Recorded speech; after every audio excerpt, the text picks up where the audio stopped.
Moving on to the offense, I think that, and I mean, you can agree or not, but as I'm looking forward to this opener, I think the blueprint on offense for both teams is the same.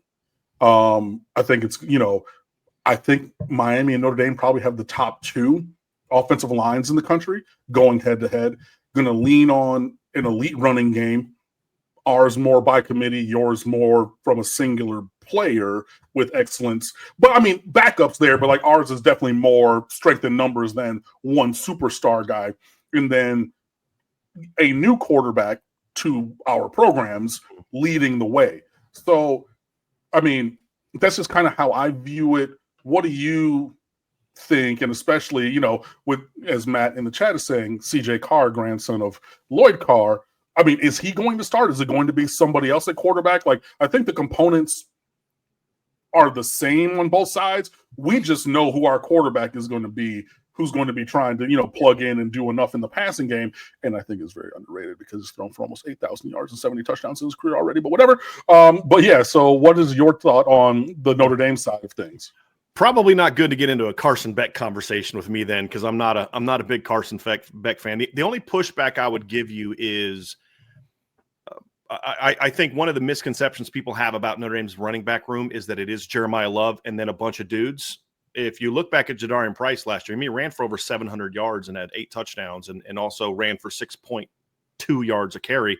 Up until the playoff, he was around 7. So I do think you're talking about two guys that combined for 1,800 yards last year, over almost 1,900 yards last year. And I think it was 24 touchdowns. So there is a bit of a dynamic 1-2 punch there. Jeremiah is clearly the number one guy. There's no question. It's just I think that there's more of a 1-2. I'm also curious to see how the run game is going to be this year without Riley Leonard. How does that adapt when now you've got more of a drop back quarterback? And no matter who the quarterback is, whether it's CJ Carr or Kenny Minchey, my personal opinion is it's going to be CJ Carr.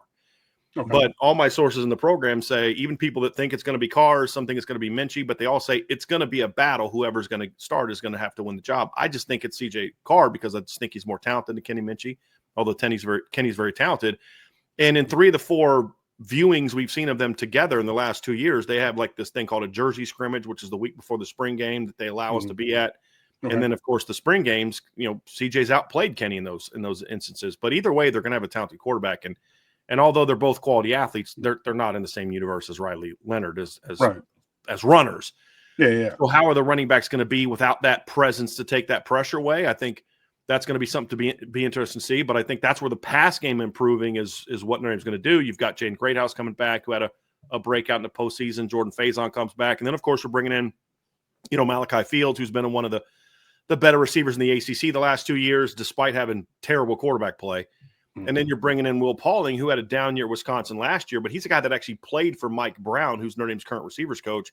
He recruited him to Cincinnati. He then went with Mike Brown from Cincinnati to Wisconsin and had over 70 catches and over 800 yards 2 years ago at Wisconsin playing for Mike Brown. So I think that's the thing that Notre Dame is banking on is they have to be able to take pressure off the run game. You can't just pound teams into submission. You can do it in the regular season, but when you play the Georgias and the Penn States and the Ohio States and the Texas and the Oregons and teams like that, you got to have balance. You got to be able to do both. And when you're playing an Ohio State team, for example, that can do both, you're gonna have trouble keeping up if teams are able to stop your run game. So I think that's been a lot of the focus this offseason is improving that. You've got 2 quarterbacks that are better throwers, but then they really had to upgrade the receiver room, and that's what they certainly did with the guys they have coming back, but then also the arrival of Malachi Fields and Will Paulding. Gotcha, yeah. And I mean, I wasn't trying to disparage the running back room, but like it's all good.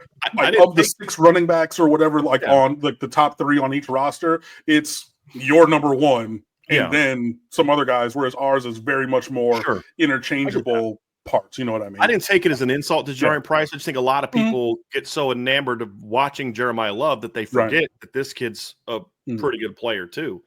And, right. And Texas A&M found that out certainly in the opener last year when he kicked off Notre Dame scoring with a 47-yard touchdown run. But I think that's what. But my point is more of that's what makes Notre Dame so good, though. How many teams can take a guy like Jeremiah Love off the field? Take the USC game for example. Jeremiah Love is killing USC in the first half. He's got 99 yards, about over 90 yards rushing. Comes out and on his first carry of the third quarter, he gets hurt. Jadarian Price steps in, and I think he had like 2 carries for -1 yards in the first half, and he ends up with 112 yards at the end of the game.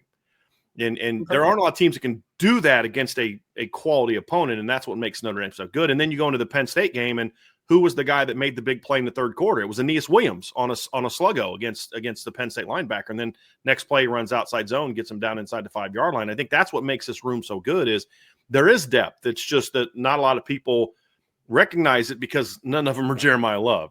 To your point, I mean, he is that alpha dog, but I think that's what makes this room so good is that they have that kind of depth.